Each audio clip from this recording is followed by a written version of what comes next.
कंवारी ननद। अंजलि की उम्र लगभग 30 साल हो चुकी थी। वो एक स्कूल में टीचर की जॉब करती थी। अंजलि के घर में उसकी माँ के अलावा उसका छोटा भाई और भाभी भी रहा करते थे। 30 साल की उम्र होने के बाद भी अंजलि की अब तक शादी नहीं हुई थी। इस बात को लेकर अंजलि की माँ रुक्मिणी देवी काफी परेशान रहा करती थी। माँ, मैं स्कूल जा रही हूँ, जरा मेरा टिफिन तो दे दीजिए। अब क्या पूरी जिंदगी मैं तुझे टिफिन बनाकर देती रहूंगी? अरे कुछ सोचा भी अपने बारे में या बस ऐसे ही? क्या माँ, सुबह सुबह फिर वही बातें लेकर बैठ गई। माँ गलत क्या कह रही है अंजलि दीदी? इतनी उम्र हो चुकी है आपकी, माँ कब तक आपकी सेवा करती रहेंगी? भाभी, मैंने माँ को कब कहा कि मेरी सेवा करो? वैसे भी अपना टिफिन मैं खुद तैयार कर लेती हूँ, बस टेबल से उठाकर देने को ही तो कहा था। वैसे अंजलि दीदी, देखा जाए तो टिफिन उठाकर देने की उम्र तो आपकी है। आपका अपना घर परिवार बच्चे होते तो ये जिम्मेदारी आज आप पूरी कर रही होती। एक बात मेरी समझ में नहीं आती, अगर मेरी शादी नहीं हुई तो इसमें मेरी क्या गलती है?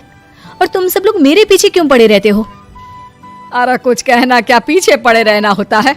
अपने छोटे भाई को देख, तुझसे 3 साल छोटा है लेकिन 2-2 बच्चे खेल रहे हैं आंगन में। मुझे आप लोगों की कोई बात नहीं सुननी, जा रही हूँ मैं।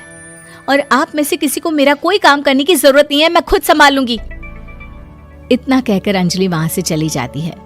शाम को जब अंजलि अपने स्कूल से लौटकर घर वापस आती है तो उसने देखा कि पड़ोस वाली निर्मला चाची वहां पर बैठी हुई थी। क्या बात है अंजलि बिटिया, नौकरी करके वापस आ गई? जी चाची जी, कैसी हैं आप?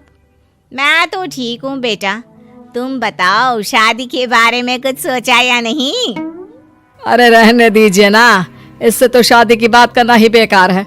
कुछ भी कहो तो गुस्सा करती है, बात बात पर आंखें दिखाती है। माँ, आप ऐसा क्यों कह रही है? मैंने कब आप पर गुस्सा किया? अरे अंजलि बेटा, तुम्हारी माँ ठीक ही तो कहती है। 30 की होने आई हो, अब तुम्हें भी शादी वादी कर लेनी चाहिए। चाची जी, आप तो ऐसे कह रही हैं जैसे शादी करने से मैंने मना किया हो। रहने दीजिए निर्मला चाची, हमारी अंजलि दीदी को अभी तक उनकी पसंद का दूल्हा नहीं मिला ना, इसीलिए वो शादी नहीं कर रही। भाभी, ऐसी कोई बात नहीं है। अरे तो फिर क्या बात है? तुम्हारी माँ ने तुम्हारे लिए इतने रिश्ते ढूंढे लेकिन तुम्हें कोई पसंद ही नहीं आता। क्या है ना चाची जी, हमारी ननद रानी नौकरी जो करती है, ऐसे ही थोड़ी ना किसी को पसंद कर लेंगी। अरे भाई, नौकरी का घमंड है तो बात अलग है, कोई और बात हो तो बताओ, कोई रास्ता निकाला जाए।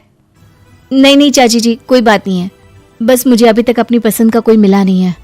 सुन लिया आपने, इस लड़की के तो पर निकल आए हैं और इतनी उम्र में अपनी पसंद का कोई मिलेगा भी नहीं इसे।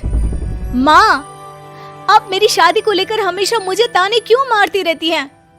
अपनी माँ की बातें तो ताने लगती है। ताने हैं? बताओ, मैंने कुछ गलत कहा क्या? देखो, ये सब छोड़ो, मेरी दूर की बुआ का बेटा है, उसकी अभी शादी नहीं हुई है, उम्र होगी कोई 34-35 साल। आप कहें तो बात आगे बढ़ाऊं? अरे हाँ हाँ, क्यों नहीं, ये भी कोई पूछने की बात है। अरे जल्दी से लड़के को यहाँ बुला लो। माँ, आप मुझसे पूछे बिना मेरी शादी की बात करने जा रही हैं, और मेरी उम्र 30 भी पूरी नहीं हुई है। निर्मला चाची कह रही है कि वो लड़का 35 साल का है। अंजलि दीदी, आपको क्या लगता है इस उम्र में कोई फिल्म का हीरो आएगा आपके लिए? देखिए, अब पसंद और नापसंद की बात तो रहने दीजिए, पसंद करने की उम्र तो आपकी निकल चुकी। अब तो जो भी मिले उसी से शादी कर लीजिए, इसी में भलाई है। तेरी भाभी बिल्कुल ठीक कह रही है। अब जैसा रिश्ता मिले उसके लिए हाँ कर देना, ताकि हम भी गंगा नहाए। ठीक है, चलिए मैं उस लड़के को कहती हूँ, वो कल ही अंजलि को देखने आ जाएगा। अगले दिन निर्मला चाची के दूर का रिश्तेदार अंजलि को देखने उसके घर आता है। उसका नाम था अजय। अंजलि जी, तो आप नौकरी करती हैं, वो भी स्कूल में? जी हाँ, मैं स्कूल में टीचर हूँ। हमारी बेटी बहुत होशियार है। अरे पढ़ने लिखने में इतनी होशियार है, इसीलिए तो इसकी नौकरी लगी है स्कूल में। हाँ हाँ ठीक है आंटी जी, जरा मुझे भी तो बात करने दीजिए आपकी बेटी से। जी पूछिए ना, क्या पूछना चाहते हैं? अंजलि मैडम, ये तो बताइए कि आपने अभी तक शादी क्यों नहीं की? बस ऐसे ही, कहीं कोई रिश्ता पसंद नहीं आया इसलिए। लेकिन क्या मैं आपसे पूछ सकती हूँ कि आपने शादी क्यों नहीं की? अंजलि, क्या कर रही हो तुम? लड़कियों को इस तरह की बातें नहीं शोभा देती। रहने दीजिए आंटी जी, आपकी बेटी काफी पढ़ी लिखी है, मैं उनके सवाल का जवाब दे ही देता हूँ। वो क्या है ना, मुझे भी अभी तक अपनी पसंद की कोई लड़की नहीं मिली। अच्छा, कोई बात नहीं। वैसे आपकी तनख्वाह कितनी है? कितना कमा लेती हैं महीने का? जी यही कोई 25,000 महीने। बस 25,000? इतने से क्या होता है? इतने से तो आजकल घर भी नहीं चलता। आपके कहने का क्या मतलब है? अरे मैं तो ये सोचकर आया था कि नौकरी वाली लड़की है, आराम से 40,000 कमाती होगी। माफ कीजिएगा, आपका और मेरा रिश्ता नहीं हो सकता। जी कोई बात नहीं, मुझे भी आपके साथ शादी करने में कोई इंटरेस्ट नहीं है। अंजलि, किस तरह की बात कर रही हो? घर आए रिश्ते को ठुकरा रही हो तुम। दीदी, अब इस उम्र में आपको इतनी अकड़ नहीं दिखानी चाहिए। अच्छा खासा रिश्ता हाथ से निकल गया, कहीं ऐसा ना हो कि जिंदगी भर कुंवारी ही रह जाओ आप। कुछ दिन और ऐसे ही निकल जाते हैं और अंजलि की शादी कभी नहीं होती। अंजलि के परिवार वाले बिंदास उसे ताने मारते रहते हैं, लेकिन अंजलि एक बड़ी नौकरी की तैयारी करती है और उसमें सिलेक्ट होने के बाद अंजलि को एक बहुत बड़ी नौकरी मिल जाती है। अब तो दीदी के नखरे और भी ज्यादा बढ़ जाएंगे भाई। अब तो इतनी बड़ी नौकरी जो लगी है, अब इनकी शादी होने से रही। माँ, मुझे नौकरी के लिए दूसरे शहर जाना पड़ेगा।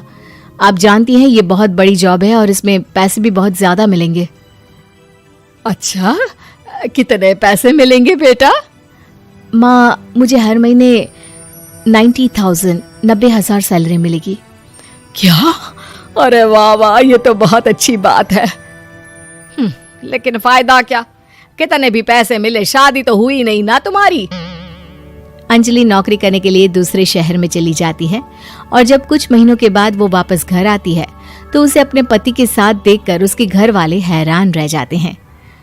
अरे अंजलि, तूने शादी कर ली और हमें बताया तक नहीं। और दामाद जी करते क्या है? इतनी बड़ी कार है उनकी। माँ, मैं आपको सब कुछ बताना चाहती थी, लेकिन आप सबके ताने सुनकर बहुत दुखी हो गई थी और इसलिए मैंने अपनी पसंद से शादी कर ली। मेरे पति मेरे साथ ही ऑफिस में नौकरी करते हैं और बहुत बड़े अफसर हैं। और एक बात बताऊं माँ, आज मैं बहुत खुश हूँ।